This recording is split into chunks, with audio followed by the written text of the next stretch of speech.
بسم اللہ الرحمن الرحیم۔ السلام علیکم۔ میں نے ساری زندگی اپنے گھر کو سنبھالا تھا۔ میں ایک بھرے پورے گھر کی مالکن تھی اور جس گھر کو میں نے خود بنایا تھا، اور آج جب میری بہو آ گئی تو اس نے مجھے ذلت کے کس مقام پر لا کر کھڑا کر دیا کہ ذرا سی جائز بات کہنے پر اس نے میرے ساتھ ایسا برا رویہ کیا جو کبھی کسی بہو نے کسی ساس کے ساتھ نہ کیا ہوگا۔ میں جائے نماز پر جا کے کھڑی ہو گئی اور اللہ سے مدد مانگنے لگی۔ میری زبان سے ایک لفظ نہ نکلا تھا، صرف آنکھوں سے آنسو ہی بہہ رہے تھے۔ اللہ کو کیا بار بار بتانا کہ میرے ساتھ کیا ہو رہا ہے؟ وہ تو سب کچھ دیکھ رہا تھا، بس میرے آنسو ہی میری فریاد تھے۔ میری بہو کمرے میں جا چکی تھی اور میں نے دونوں ہاتھ اٹھائے ہی تھے کہ بہو کے کمرے سے چیخنے کی آوازیں آئیں، اور جب میں اس طرف بھاگی کہ دیکھوں کیا ہو گیا، اس کے ساتھ تو سامنے کا منظر دیکھ کر میری بھی چیخیں نکلنا شروع ہو گئی۔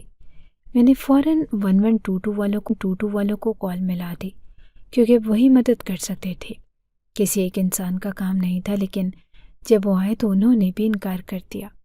کہنے لگے کہ ہم تو اس عورت کو ہاتھ بھی نہیں لگائیں گے، کیونکہ اس کا تو سارا میرا ایک ہی بیٹا تھا، سلیم، نہایت قابل، سمجھدار اور خوبصورت۔ میں نے اپنی پوری زندگی اس کی پرورش میں لگا دی۔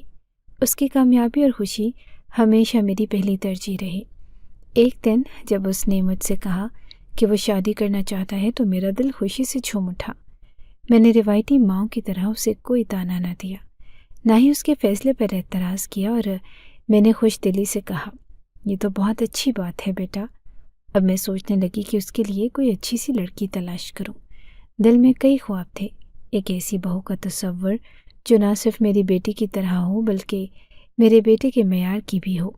لیکن جب سلیم نے کہا کہ امی میں تو پہلے ہی لڑکی پسند کر چکا ہوں، اس کے گھر والوں سے بھی بات ہو چکی ہے، اور بس آپ چلیں اور بات پکی کروائیں، تو مجھے تھوڑا سا برا لگا۔ میری پرورش ایسے ماحول میں ہوئی تھی جہاں بچوں کے ہر اہم فیصلے میں ماں باپ کی رائے شامل ہوتی تھی۔ سلیم نے سب کچھ کر لیا اور مجھے بتایا تک نہ، لیکن پھر میں نے سوچا کہ آج کل کے زمانے کا بچہ ہے، آج کل تو یہی سب کچھ ہوتا ہے۔ یہ سوچ کر میں نے دل کو تسلی دی اور اس کی خوشی میں خوش ہو گئی۔ جب میں لڑکی کے گھر گئی تو میں نے دیکھا کہ اس کا نام کرن ہے۔ کرن کو دیکھتے ہی میرے دل میں عجیب سی کشمکش شروع ہو گئی۔ نہایت عام شکل اور صورت کی لڑکی تھی۔ میرا بیٹا تو اس کے سامنے 1000 گنا زیادہ خوبصورت اور قابل تھا۔ دل میں یہ بات آئی کہ سلیم کو اتنی بڑی دنیا میں یہی لڑکی ملی۔ پھر سوچا کہ شاید محبت میں یہی سب کچھ ہوتا ہے۔ جب لڑکی کے والدین سے بات چیت ہوئی تو ان کی باتیں سن کر مزید حیرت ہوئی۔ وہ لوگ بہت فخر سے اپنی بیٹی کی برائیاں گنوا رہے تھے۔ ان کی باتوں میں کہیں بھی جھجک یا ندامت نظر نہیں آ رہی تھی۔ وہ کہہ رہے تھے کہ ہماری بیٹی کو تو کھانا بنانا بھی نہیں آتا، آج کل کی لڑکیوں کو کہاں کھانا بنانا آتا ہے۔ میں یہ سن کر حیرت میں ڈوب گئی۔ میرے ذہن میں یہی آ رہا تھا کہ بھلا عورت کو کھانا بنانا نہ آئے تو وہ گھر کیسے چلائے گی۔ میں نے سوچا کہ شاید وہ لوگ مذاق کر رہے ہیں، لیکن ان کے چہرے کی سنجیدگی کچھ اور ہی بتا رہی تھی۔ وہ اپنی بیٹی کی کم تعلیمی قابلیت کو بھی بہت معمولی بات سمجھ رہے تھے۔ کرن نے صرف میٹرک کیا ہوا تھا اور میرے بیٹے جیسا قابل انسان اس کے مقابلے میں بہت آگے تھا۔ پھر بھی میں نے اپنے دل کو قابو میں رکھا۔ سلیم کی خوشی میرے لیے سب کچھ تھی۔ خاموشی سے ان کی باتیں سنتی رہی اور آخرکار رشتہ پکا کرائی۔ راستے بھر سوچتی رہی کہ کیا یہ فیصلہ صحیح ہے، لیکن دل کو بار بار یہ کہہ کر مطمئن کرتی کہ اگر سلیم خوش ہے تو میں بھی خوش ہوں، شاید وقت کے ساتھ سب ٹھیک ہو جائے گا۔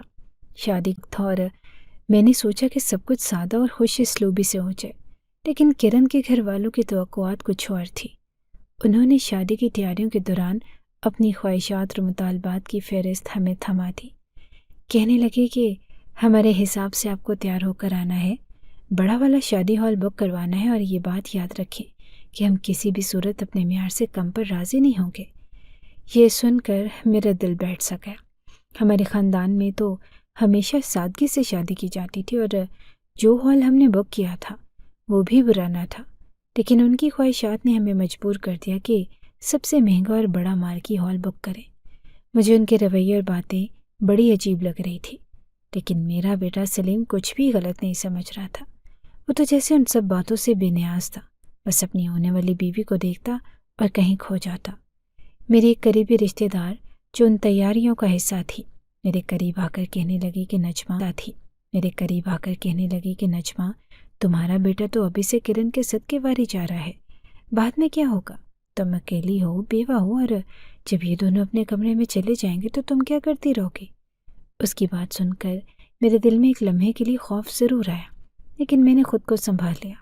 ہر جواب دیا کہ بچوں کی خوشی ہے، اب میں ان کو خوشیاں منانے سے روکتی پھروں؟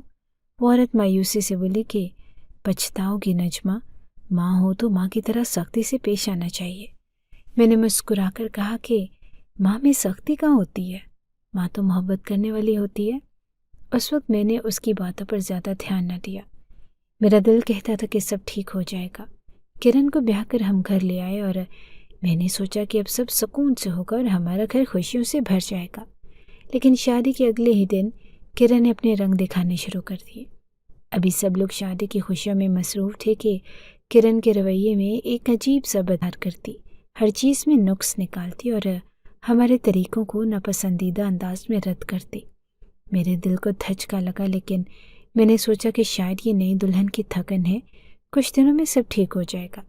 شادی کے اگلے دن کی بات ہے، گھر مہمانوں سے بھرا ہوا تھا، سب خوش تھے اور ہنسی مذاق کا ماحول تھا۔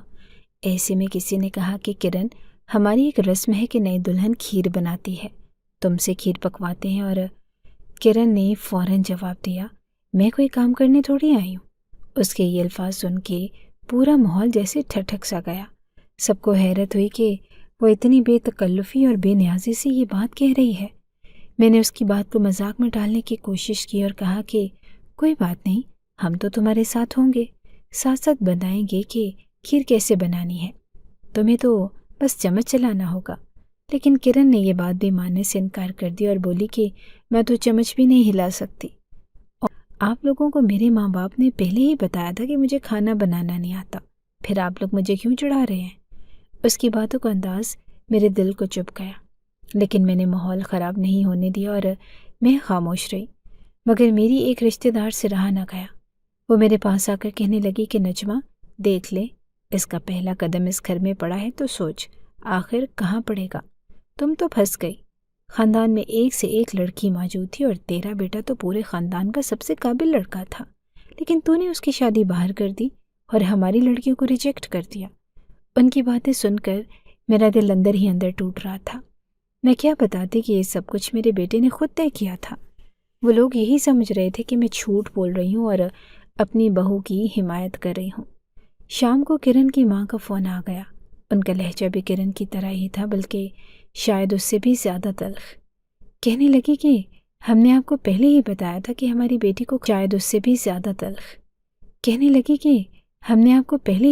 تھا کہ ہماری بیٹی کو کھانا بنانا نہیں آتا، پھر آپ نے سب کے سامنے اسے ذلیل کیوں کیا؟